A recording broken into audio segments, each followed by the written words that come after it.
Ce soir, un grand bonheur d'avoir Christian Rahn.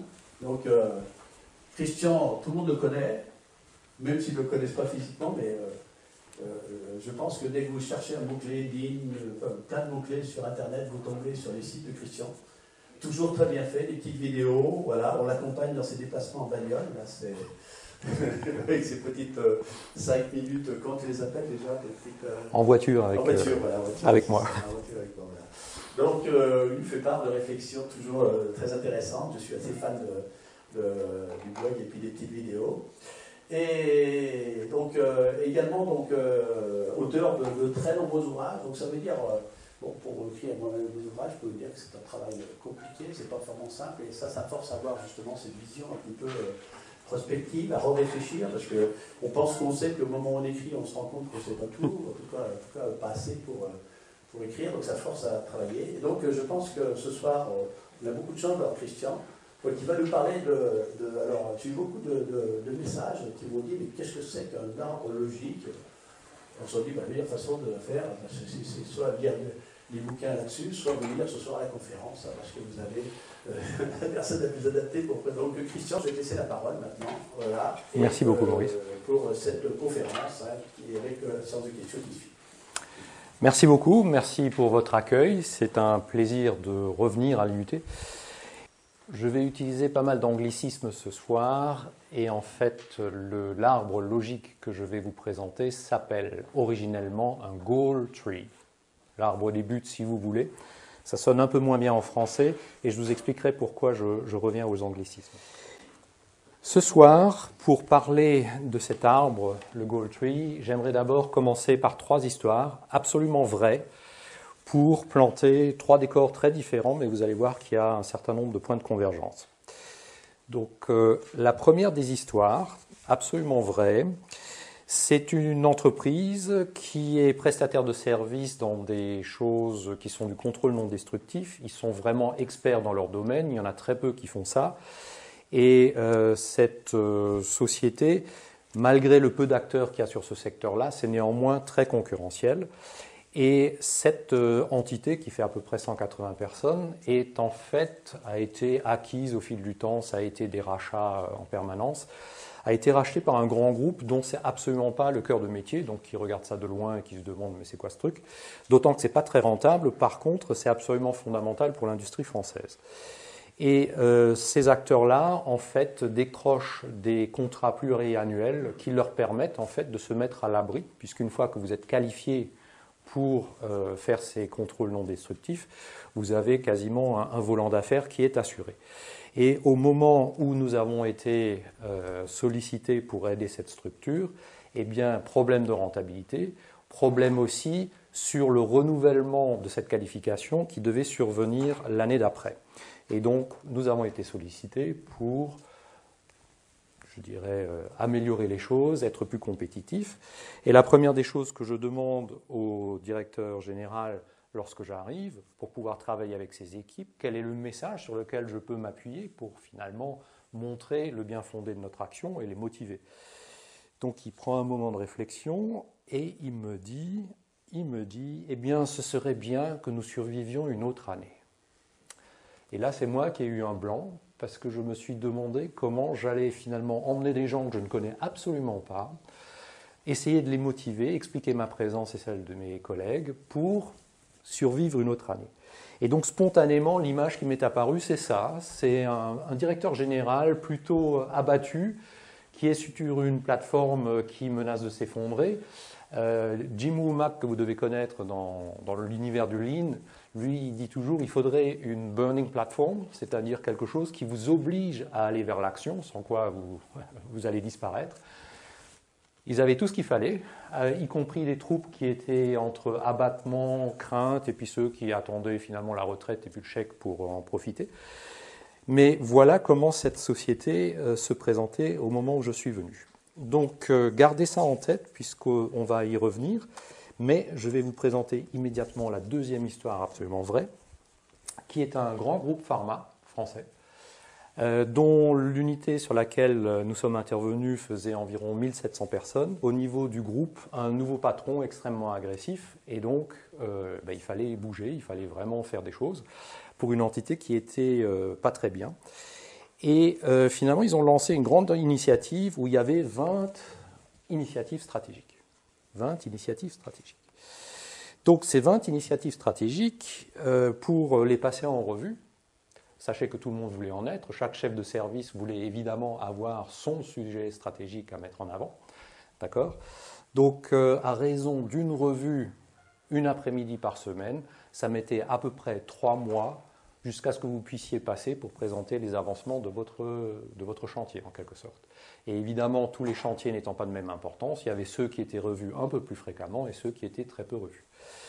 Et donc, nous sommes arrivés là-dedans pour aider un des chantiers des 20, et c'était infernal, puisque pour attirer l'attention du directeur du site et avoir son appui lorsqu'il fallait trancher sur des décisions qui le méritaient, c'était vraiment très compliqué de pouvoir présenter les avancées et aussi les quelques décisions qui devaient être prises.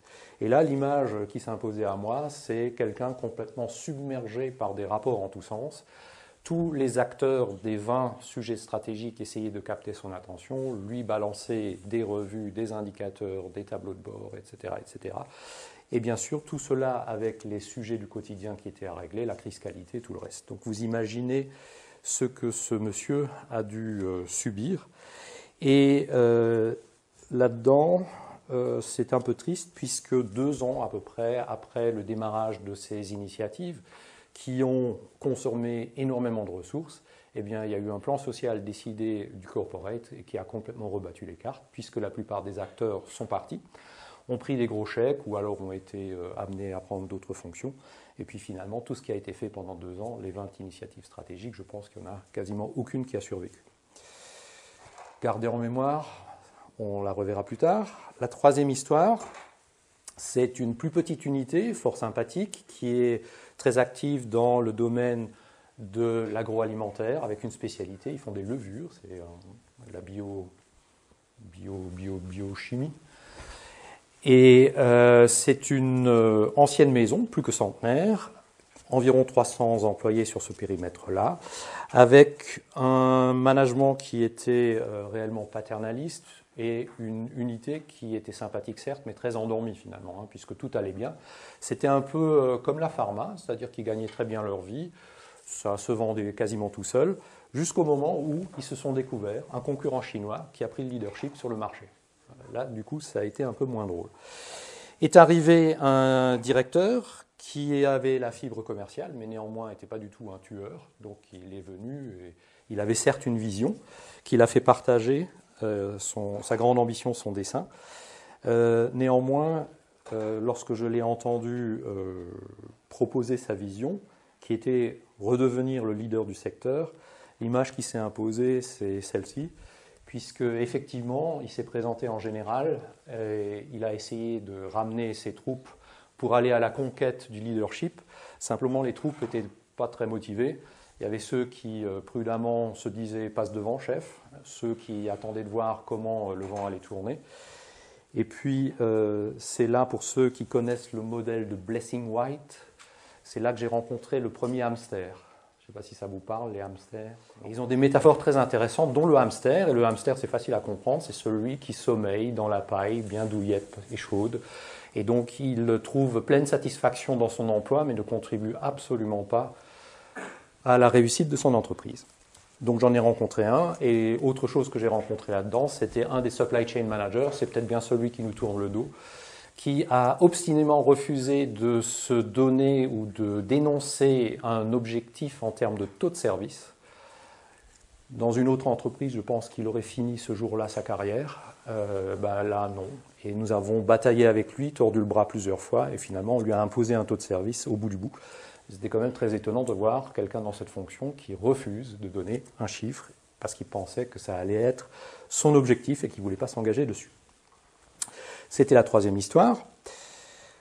Et qu'est-ce qu'elles nous disent, ces différentes histoires ? Eh bien, dans le premier cas, La question qu'on peut se poser, ou l'étonnement que je partage avec vous, c'est, est-ce que c'est réellement une vision, survivre une autre année, et qui est-ce qu'on peut motiver avec cela?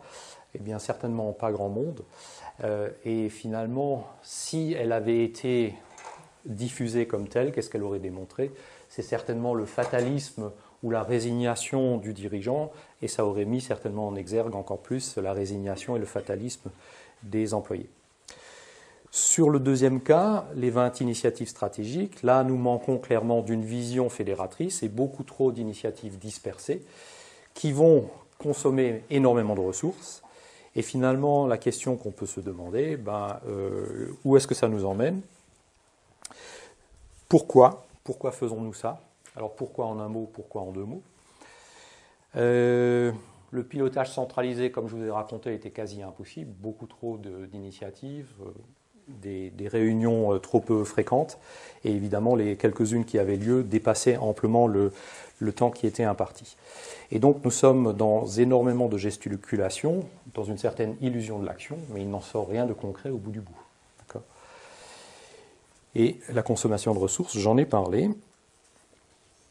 Le troisième cas, très bien, nous tenons une vision, mais celle-ci n'obtient pas l'adhésion des gens en dessous. Et donc, à ce stade-là, c'est une vision, certes, mais ça reste une incantation, puisque ce serait bien de redevenir leader. Et puis on se retourne, et il n'y a personne qui partage cette belle ambition. D'accord ? Donc une incantation. Ce comité de pilotage qui était incapable de se mettre en auto-allumage, donc très décevant, mais la culture de l'entreprise peut expliquer les choses. Et puis cet attentisme que j'ai trouvé, donc mes fameux hamsters, où finalement on vit très bien comme on est. Et au final, qu'est-ce qu'on obtient? Oui, cette ambition, c'est très bien, mais ça reste vraiment un rêve et une incantation. Alors finalement, pour éviter ce genre de phénomène, donc on a trois cas, le manque de vision, le manque de fédération ou le manque de pilotage par les objectifs. Les questions qu'on peut se poser et ce que le sommet d'une organisation doit absolument proposer, c'est d'abord offrir une vision qui soit motivante et mobilisatrice, autrement dit, un but, une finalité. Et pourquoi avons-nous besoin de cela? Eh bien, pour deux raisons au moins. D'abord parce qu'on fait usage du principe de sens. Le principe de sens est un des 12 principes pédagogiques pour adultes. Si on n'a pas la démonstration du sens et de la finalité, on aura au mieux une adhésion forcée, c'est-à-dire on fera pour être conforme à quelque chose ou on fera sous une menace, mais ce ne sera probablement pas par adhésion personnelle, parce que l'on a compris et parce qu'on se retrouve dans ces projets. Et la deuxième raison, c'est qu'il nous faut un repère lointain et inamovible. Pourquoi ?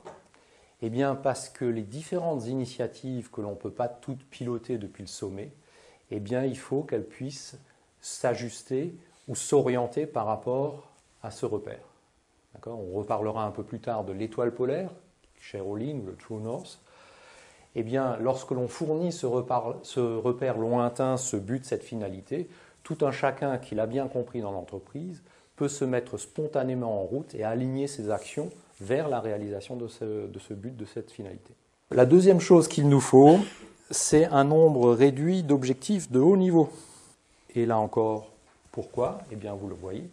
D'abord, pour que cette entité ou cette autorité choisisse elle-même son tableau de bord et ne se le fasse pas imposer, comme dans cette fameuse image de mon dirigeant qui était complètement submergé par des rapports, par des KPI, etc. Donc il faut que ce soit l'entité ou l'autorité qui définisse ce qu'elle va suivre. Et puis la deuxième chose, c'est imposer un certain nombre de contraintes non négociables. Alors pourquoi ? Eh bien, si vous réfléchissez un petit peu, et on va le revoir après avec ce fameux arbre, lorsque l'on va mettre les troupes en mouvement, lorsque l'on va indiquer une volonté, une finalité, il y a 1000 manières d'y arriver. Si notre finalité, tous ensemble, nous venons de fonder une entreprise, et notre finalité, c'est de faire fortune, eh bien, vendre des patates peut permettre de faire fortune.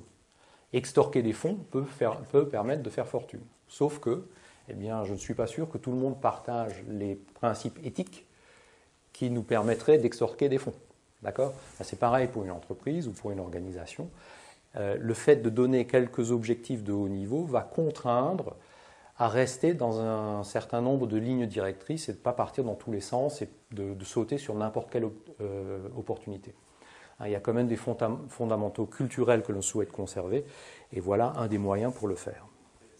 La troisième des choses, c'est finalement déléguer la déclinaison des actions, ou de l'identification des conditions nécessaires avant de passer aux actions, l'identification de toutes les conditions nécessaires pour que nous puissions réaliser le but et donc déployer les actions qui sont nécessaires. Et la première des raisons, c'est quelque chose qui est cher et que nous partageons avec Maurice, c'est le principe de subsidiarité. Le principe de subsidiarité, si ça ne vous parle pas, c'est en fait, dit de manière très résumée, probablement réductrice, c'est ne pas se laisser tirer vers le bas, mais bien laisser les gens qui sont en place, notamment les responsables, les encadrants, faire leur part de travail, et puis pas non plus leur confisquer ce qui fait une partie de leur mission en tant qu'encadrant. Donc il ne faut pas se substituer à eux, et il est nécessaire de leur laisser cette opportunité de décliner les conditions nécessaires et les actions. Toute cette introduction pour arriver finalement à un outil qui doit répondre à la question qui était ici, c'est comment faire tout ça, comment donner ces trois éléments à partir du haut de la pyramide. Et bien pour ça, je vous propose un arbre de décision logique qui, dans sa version originale, s'appelle un goal tree, et en voilà un. Voilà le goal tree. Un goal tree qui est bien sûr peuplé. Les petites cases que vous voyez s'appellent des entités. Ces entités sont bien entendu totalement génériques. Il n'y avait pas lieu de vous présenter un cas réel, mais vous allez voir que vous pourrez très rapidement vous imaginer quoi mettre à l'intérieur. Alors, ce goal tree, pourquoi d'abord les anglicismes ? Eh bien, si vous vous intéressez à la question, sachez que la quasi-totalité de la littérature ou tout ce que vous allez trouver si vous cherchez un peu à en savoir plus, ça va être en anglais. Donc ce serait vous rendre un mauvais service que de traduire avec souvent des pertes en ligne lorsqu'on fait des traductions, des choses qui sont très approximatives. Donc autant directement passer sur l'anglais, d'autant que ce n'est pas un anglais très compliqué. Donc le goal, c'est, je pense, facile à comprendre pour tout le monde. Et les facteurs critiques de succès, les conditions nécessaires, ça doit être à votre portée également, j'imagine. Et le goal tree, pourquoi donc est-ce que c'est un outil intéressant ? Eh bien, regardez, nous avons tout en haut l'expression du but, qui est en fait le but ou la finalité. C'est vraiment ce que nous voulons avoir, un objectif lointain, qui doit rester quelque chose qui doit être un repère inamovible, loin dans le temps, quelque chose d'ambitieux, mais c'est aussi ce qui caractérise pourquoi l'organisation, pourquoi l'entreprise a été fondée. D'accord ? C'est sa raison d'être. En dessous, vous avez la couche de ces quelques conditions nécessaires, ce sont des conditions nécessaires, mais qui ont un rôle particulier, ce sont les facteurs critiques de succès, et ce sont les objectifs de haut niveau dont on a parlé tout à l'heure. Et puis vous voyez en bas, eh bien, ça s'ouvre en arborescence sur un ensemble de conditions nécessaires qui vont comme ça aller de plus en plus profondément. Alors, si vous étiez intrigué par les petits chiffres cerclés tout à l'heure, eh bien c'est simplement que je vous les ai remis ici pour voir la liaison entre les trois choses que nous pouvons attendre d'une direction générale ou d'une autorité au sommet de l'organisation. Et finalement, nous les retrouvons bien ici dans notre arbre, dans notre goal tree. Donc l'expression d'une finalité, d'un but, les facteurs critiques de succès, donc des objectifs de haut niveau, et les conditions nécessaires que les cadres et encadrants vont devoir travailler à partir des premiers éléments fournis. Comment ça fonctionne ? Comment le construit-on ? Eh bien, c'est relativement simple en apparence. Donc, nous partons du haut, du but. Et là, c'est quelque chose qui fait écho à Stephen Covey. C'est toujours commencer avec la fin en tête. Donc, c'est beaucoup plus élégant en anglais. Start with the end in mind. Donc, lorsque vous allez vers un projet, comprenez bien la finalité et puis vous allez bâtir tout ce qui est nécessaire pour y arriver. C'est exactement ce que nous faisons là. Donc nous mettons tout en haut ce que nous voulons obtenir et puis nous devons nous aider avec ce que j'appelle la phrase magique qui en français se lit donc de cette manière-ci. Pour pouvoir atteindre le but, eh bien, il nous faut 3 petits points, et vous allez commencer à énoncer quelles sont les conditions nécessaires pour que nous puissions atteindre ce but.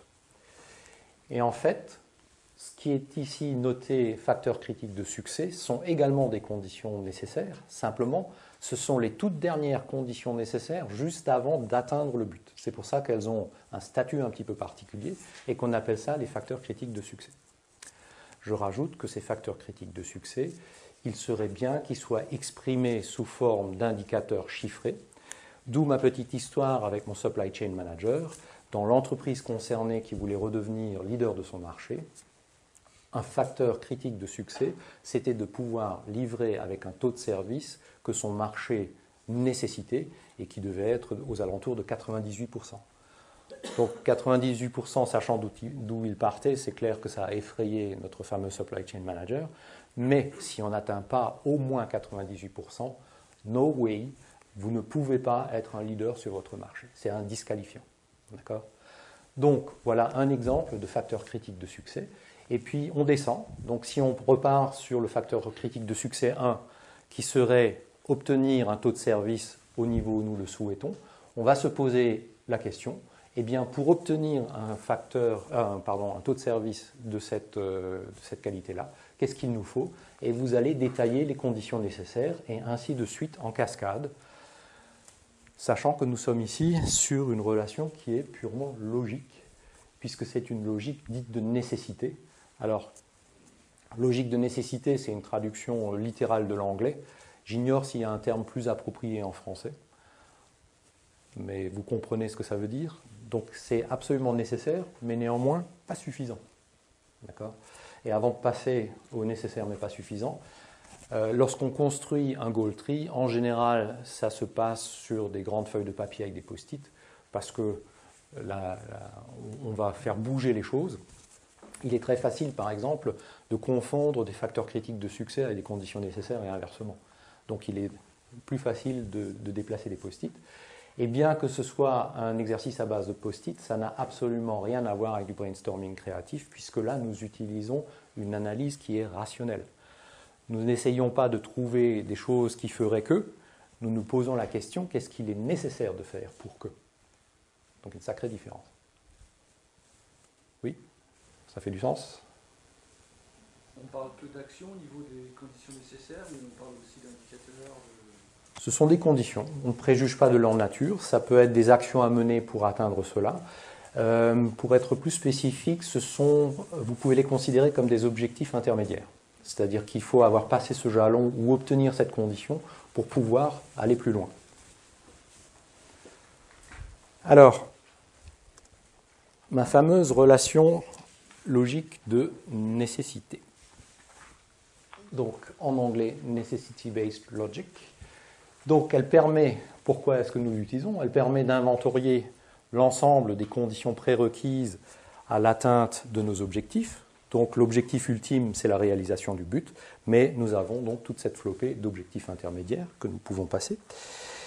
C'est une analyse qui est totalement rationnelle, donc elle fait vraiment appel à la logique et au bon sens. Ces conditions, comme il est dit dans la deuxième puce sur la gauche, lorsqu'elles sont remplies, permettent d'atteindre les objectifs supérieurs, et si elles ne sont pas remplies, ce sont des disqualifiants. Néanmoins, elles ne sont pas suffisantes en tant que telles, puisque ce ne sont toujours que des prérequis, et l'exemple pour rendre ça plus tangible, c'est l'exemple qui est à droite, tout en haut. Donc, si vous souhaitez, votre but, votre objectif est de construire une maison, bâtir une maison, eh bien, supposons qu'il vous faille au moins ces 3 conditions nécessaires. C'est d'abord de disposer d'un terrain où la bâtir, c'est d'avoir obtenu le permis pour la construire et de disposer de suffisamment de matériaux pour la construire. Eh bien, le fait d'avoir une seule de ces conditions qui ne soit pas remplie, effectivement, ne permet pas de démarrer les travaux. Mais, réciproquement, il ne suffit pas d'avoir ces 3 conditions réunies pour que, spontanément, la maison se construise. D'accord ? Il faut d'autres choses. Donc, en quelque sorte, vous avez là des prérequis qui sont nécessaires mais non suffisants. Alors, Il est dit aussi, je reviens sur la partie gauche, il est dit sous la flèche rouge que le goal tree fournit un benchmark. C'est effectivement une liste de choses à faire pour l'atteinte du but.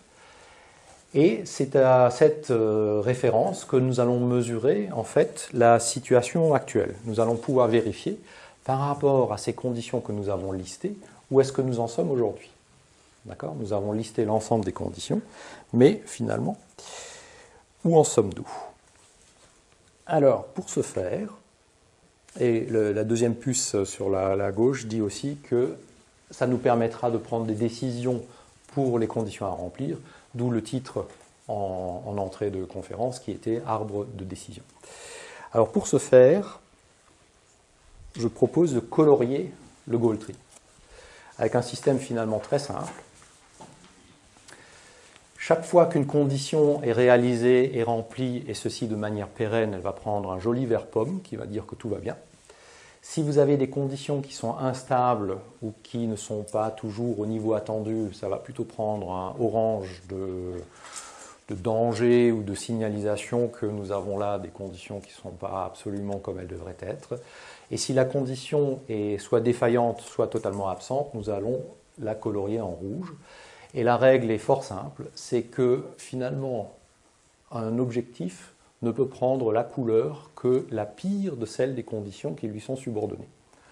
Autrement dit, si je prends l'exemple de mon facteur de critique numéro 1, vous avez en dessous trois conditions qui lui sont requises, et elles ont trois couleurs différentes, et évidemment c'est la pire qui va donner la couleur à mon facteur critique de succès.